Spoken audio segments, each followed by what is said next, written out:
You sat down to do one thing. It felt like maybe 20 minutes passed. You looked up and 2 hours were gone. You have no idea where they went and no memory of time passing at all. It just disappeared. Or the opposite happened. You were in a patient room. You were fully present, doing good clinical work, genuinely connecting with your patient and making progress. You thought you had plenty of time left. Your supervisor knocked on the door. Your session was supposed to end 15 minutes ago and you have 2 more patients waiting. Both of these experiences have the same root cause. It is called time blindness, and it is one of the most disruptive and least understood features of ADHD. Today we are going to talk about what it actually is, why it happens neurologically, how it shows up in clinical training specifically, and the concrete systems that actually help manage it. Let's start with what time blindness actually is, because I think the name is misleading in a way that makes people dismiss it as an exaggeration. Time blindness is not being bad at reading clocks or forgetting to check the time. It is a genuine neurological difference in how ADHD brains perceive and process the passage of time itself. Neurotypical brains have what researchers call an internal clock, a background sense of time passing that runs continuously, and gives them an ongoing felt sense of how much time has elapsed and how much remains. This internal clock is not perfect for anyone, but for most people it is accurate enough to function as a reliable guide throughout the day. ADHD brains have a significantly impaired version of this internal clock. The felt sense of time passing is inconsistent, unreliable, and often completely absent, particularly during periods of high engagement or low stimulation. Which means an ADHD brain is not just occasionally losing track of time, it is frequently operating without any internal reference point for how much time has passed at all. This is connected to the same dopamine and executive function dysregulation that underlies ADHD more broadly. The prefrontal cortex, which is responsible for time perception among many other functions, does not receive consistent enough dopamine signaling in ADHD brains to maintain a reliable internal clock. The result is that time does not feel linear, consistent, or predictable the way it does for most people around you. One of the most important things to understand about time blindness is that it does not affect all situations equally. ADHD brains tend to experience time in 2 very different modes, depending on the level of stimulation and interest in the current task. In high interest or high stimulation situations, time collapses completely. You are absorbed, engaged, and flowing. Minutes feel like seconds. Hours disappear without any sensation of passing. This is the hyperfocus state, and time blindness makes it even more extreme. Because not only are you not choosing to focus exclusively on this thing, you genuinely have no awareness that time is moving at all while you are in it. In low interest or low stimulation situations, the opposite happens. Time stretches unbearably. 5 minutes of a boring lecture feels like 40. Waiting for anything feels genuinely painful in a way that is hard to explain to someone who does not experience it. The absence of stimulation makes time feel thick and slow and suffocating, which is part of why ADHD brains seek stimulation so aggressively. It is not just about enjoying interesting things. It is about making time feel bearable. Understanding both modes is important because the strategies for managing time blindness need to account for both. You need tools for when time is collapsing around you and you have no idea how much has passed, and tools for when time is crawling and the temptation to seek stimulation elsewhere is overwhelming. Now, let's get into the clinical reality of time blindness, because this is where it creates the most immediate and consequential problems for healthcare students specifically. The most common scenario is exactly what I described in the opening. You are with a patient, the session is going well, you are building rapport, making clinical progress, genuinely connecting. Your internal clock is giving you no information about how much time has passed because you are engaged and your ADHD brain is finally getting the stimulation it needs. And then someone knocks on the door, or you glance at the clock and you realize you have significantly overrun your time slot.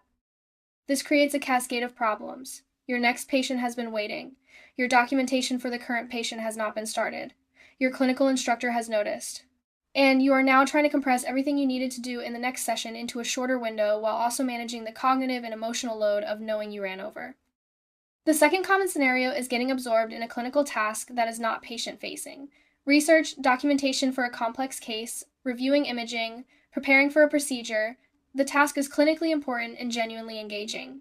Your time blindness kicks in and 30 minutes becomes 90 without any internal warning signal. Everything else that needed to happen in that window has not happened, and you are now behind on your schedule for the rest of the day. The third scenario is transition blindness. The time between tasks, between patients, between activities, that transition time has a way of disappearing entirely for ADHD brains. You finish with one patient, You intend to spend 5 minutes organizing your notes and preparing for the next one, and somehow 20 minutes have passed and you have been doing something adjacent but not the thing you needed to do, or nothing productive at all. All three of these scenarios have the same underlying cause, and they all respond to the same category of solution, which is building external time awareness into your clinical environment so that you are not relying on an internal clock that is not functioning reliably.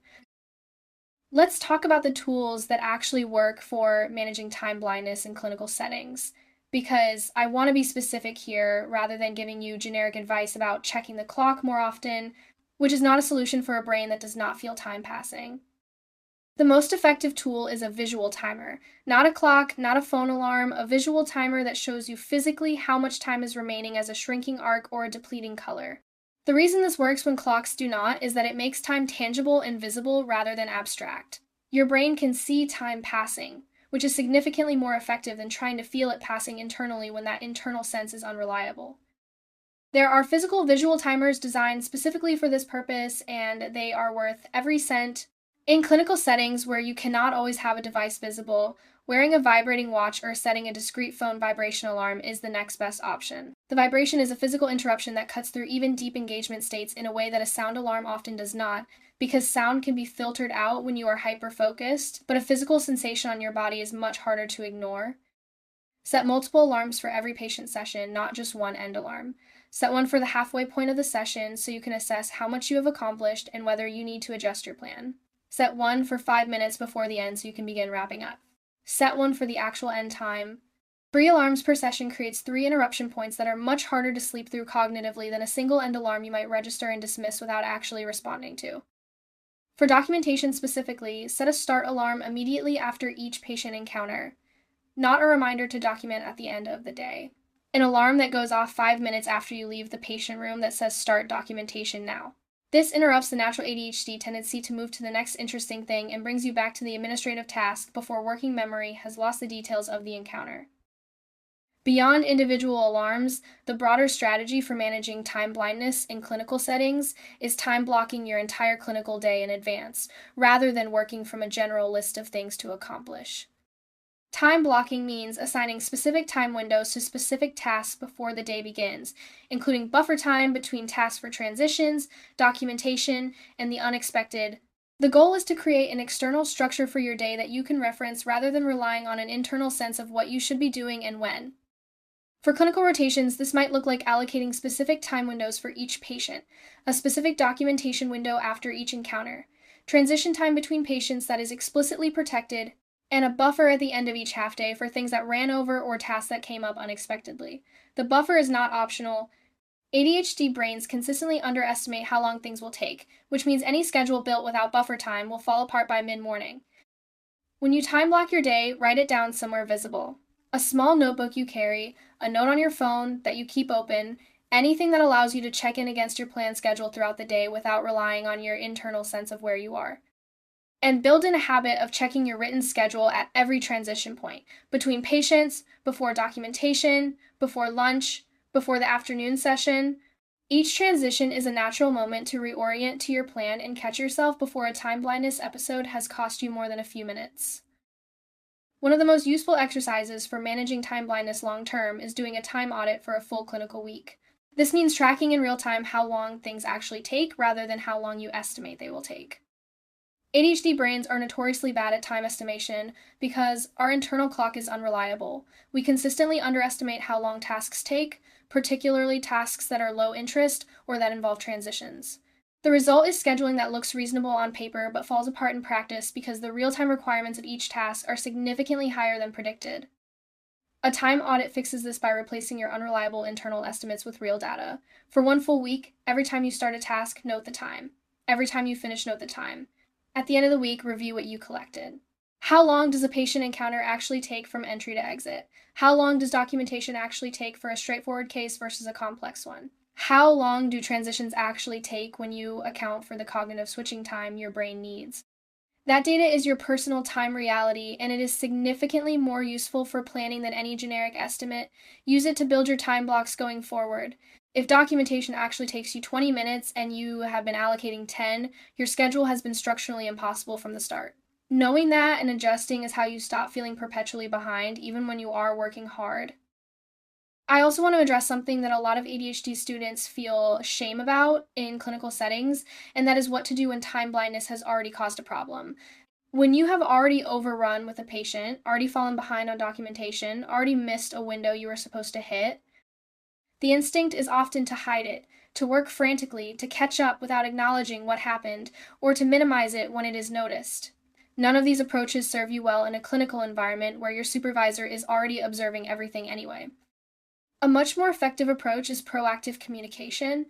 If you realize mid-session that you have overrun your time, a brief acknowledgement to your supervisor, "I ran over with my last patient and I am working on a system to prevent that," goes a long way toward managing the professional impression before it becomes a documented pattern. Clinical instructors respond significantly better to students who demonstrate self-awareness about their challenges and are actively addressing them than to students who seem unaware of a recurring problem. You do not need to disclose ADHD, you do not need to explain time blindness, you just need to communicate that you are aware of the issue and are working on it. That framing positions you as a reflective and proactive learner, which is exactly the professional identity you want to build. The last tool I want to give you is a simple end-of-day time review that takes about 5 minutes and dramatically improves your time management over the course of a rotation. At the end of each clinical day before you leave, look at your written time block schedule and compare it to what actually happened. Where did things run over? Where did you lose transition time? Where did a time blindness episode cost you more than you expected? What one adjustment would have made the biggest difference today? You are not doing this to judge yourself or to catalog your failures.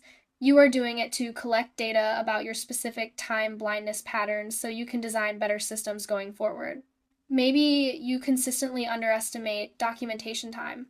Maybe transitions after complex patients take you significantly longer than after straightforward ones. Maybe a certain time of day is reliably harder for time management than others. These are patterns that only become visible when you look at them systematically. Over the course of a rotation, this 5-minute daily review compounds into a genuinely sophisticated understanding of your own time reality. And that understanding is one of the most practical clinical tools you will ever develop because it follows you into every subsequent rotation and every clinical setting for the rest of your career. I want to close by reframing time blindness one more time because I think the way most people think about it keeps them stuck in shame rather than moving towards solutions. Time blindness is not a character flaw. It is not laziness or disorganization or a lack of professionalism. It is a neurological feature of how ADHD brains process time. You did not choose it and you cannot will it away. What you can do is build external systems that compensate for it so reliably that it stops derailing your clinical life. Every clinician has things they have to work harder at than their peers. For you, one of those things is time. That is your reality and it is manageable. The visual timers, the multiple alarms, the time blocking, the end-of-day review, these are not crutches. They are clinical tools designed for your specific neurology. Using them is not admitting weakness. It is practicing the same evidence-based self-management that you would teach any patient who needed external structure to compensate for a genuine functional limitation. You are already doing something hard by being in healthcare training with an ADHD brain. Adding a few external time tools to your clinical toolkit is not a burden, it is just smart practice. And smart practice is what good clinicians do. If you want a complete weekly planning system that builds time awareness into your structure from the start, the Mind Emotion Clinical Focus Guide has the Sunday Reset template, the daily check-in, and the rotation-specific pages that help you manage your time intentionally throughout each placement. Everything is designed around how ADHD brains actually function, including the time blindness piece we talked about today. The reading guide and workbook are both linked in the description along with the complete bundle. Go check it out. Structure your mind, move with purpose. I will see you in the next one.